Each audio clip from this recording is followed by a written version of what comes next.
এই যে টেরিফ নিয়ে এত কথা হচ্ছে সেটা আসলে কতটা বাড়লো, আর এই ইস্যুতে এখন যে সংকট তৈরি হয়েছে সেটা কতটা জটিল? চট্টগ্রাম বন্দরের যে সেবার পরিধি সেটি হচ্ছে ৫২ ধরনের খাতে বন্দর কর্তৃপক্ষ সেবা দেয় বা তাদের কার্যক্রম পরিচালনা করে। এই সব খাতেই বন্দর কর্তৃপক্ষ ট্যারিফটাকে যুগোপযোগী করেছে। ১৯৮৬ সালে সবশেষ মোটা দাগে বন্দরের ট্যারিফ হালনাগাদ করা হয়। ৮৬ পরে এবার একদম পরিপূর্ণ সব খাতে ট্যারিফ বাড়ানো হয়। মাঝখানে ২০০৮ সালে ৫টি খাতে ট্যারিফকে হালনাগাদ করা হয়েছিল। এখন এই বিষয়টা হচ্ছে যে মানে সংকট কতটা বাড়বে এটা আসলে একেবারে অপরিসীম। কারণ হচ্ছে দেশের আমদানি রপ্তানি বাণিজ্যের ৯২% চট্টগ্রাম বন্দর দিয়ে হয়ে থাকে। তো সব খাতে ট্যারিফ বাড়ার মানে হচ্ছে আমদানি ব্যয় এবং রপ্তানি ব্যয় দুটোই বেড়ে গেছে। অর্থাৎ এখন দিন শেষে যেটা আবার গিয়ে ভোক্তাদের কাঁধে চাপবে।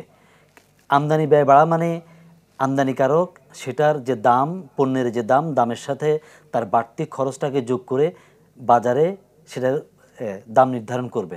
আবার রপ্তানি খাতে যে ব্যয়টা বাড়বে সেটা গিয়ে বায়ার, যিনি পণ্যের ক্রেতা কিংবা বিদেশি যিনি যার কাছে পণ্যটা পৌঁছবে সেখানে যোগ হয়ে যাবে। কিন্তু এখন প্রশ্ন উঠতে পারে যে বিদেশি ক্রেতা দাম বাড়ালে আমার কী ক্ষতি?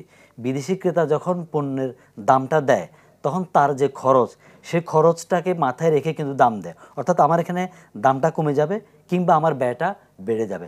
স্বাভাবিকভাবে আমদানি রপ্তানি দুই খাতে কিন্তু এটা এই সংকট তৈরি হতে তাহলে বাধ্য। এই যে বন্দর বলছে যে ৪০ বছর পরে যে টেরিফ বাড়ানো হয়েছে তা আসলে বাস্তবসম্মত, তাহলে ব্যবসায়ীদের আপত্তি কোথায়? আচ্ছা, ধরেন আর ৮৬ সালে ডলারের বিনিময় মূল্য ছিল ৩২ টাকা, আজকে হচ্ছে ১২৫ টাকা।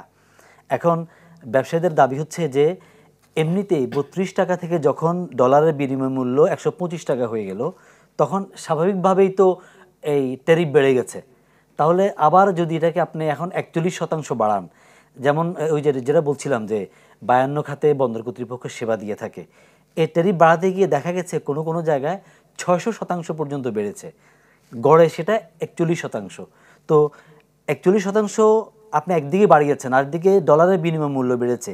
এই জায়গায় একটু বলা দরকার যে সচরাচর বন্দরের যে মাসুলগুলো পরিশোধ করা হয় বা চার্জগুলো আমদানিকারক রপ্তানিকারক বা তাদের পক্ষে প্রতিনিধিরা বন্দরকে পরিশোধ করে, তার বড় একটা অংশ কিন্তু ডলারের পরিশোধ করা হয়। কাজে ডলারে যখন এমনিতেই বিনিময় মূল্য বেড়ে গেছে সে জায়গায় স্বাভাবিকভাবেই দুই দফায় বেড়েছে, অর্থাৎ ডলারের দিকে বেড়েছে আবার ৪১% বৃদ্ধির কারণে বেড়েছে। এদিকে আবার বন্দর কর্তৃপক্ষ শুধু গেট ফি স্থগিতের সিদ্ধান্ত নিয়েছে, কিন্তু একই প্রজ্ঞাপনে আরো অনেকগুলো খাতে ট্যারিফ বেড়েছে, তাহলে সেগুলোর কি হবে আর কর্তৃপক্ষ কি বলছে? এখানে একটা বড় মানে লক্ষ্য করার বিষয় হচ্ছে যখনই বন্দর কর্তৃপক্ষ আটকে গেছে, অর্থাৎ সোজা কথা হচ্ছে বন্দরে যখন স্থবিরতা তৈরি হচ্ছে, চাকা না ঘুরলে কোনো কিছুই আসলে চলে না।